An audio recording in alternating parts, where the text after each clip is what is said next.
एक बार की बात है, किसी शहर में एक बड़े से पेड़ पर एक पक्षी रहता था जिसका नाम था सिंधु।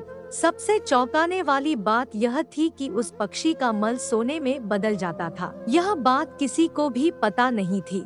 एक बार उस पेड़ के नीचे से एक शिकारी गुजर रहा था। शिकारी उस पेड़ के नीचे आराम करने के लिए ठहरा। वो आराम कर ही रहा था कि इतने में सिंधु पक्षी ने उसके सामने मल त्याग कर दिया। जैसे ही पक्षी का मल जमीन पर पड़ा, वो सोने में बदल गया। यह देखते ही शिकारी बहुत खुश हुआ और उसने उस पक्षी को पकड़ने के लिए जाल बिछाया। सिंधु जाल में फंस गया और शिकारी उसे अपने घर ले आया। पिंजरे में बंद सिंधु को देख शिकारी को चिंता सताने लगी कि अगर राजा को इस बारे में पता चला तो वो न सिर्फ सिंधु को दरबार में पेश करने को कहेंगे बल्कि मुझे भी सजा देंगे। यह सोचकर डर के मारे शिकारी ने खुद ही सिंधु को राज दरबार में पेश कर राजा को सारी बात बताई। राजा ने आदेश दिया कि सिंधु को सावधानी से रखा जाए और उसे अच्छे से खाना खिलाया जाए। ये सब सुनने के बाद मंत्री ने राजा को कहा,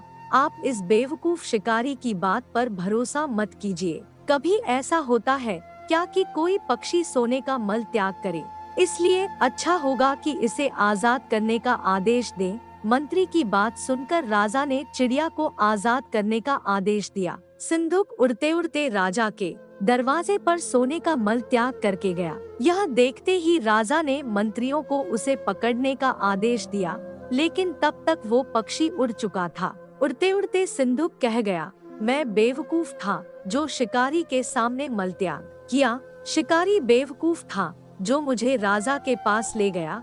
राजा बेवकूफ था जो मंत्री की बात में आ गया। सभी बेवकूफ एक जगह ही है। कहानी से सीख, कभी भी दूसरे की बातों में नहीं आना चाहिए और अपने दिमाग से काम लेना चाहिए।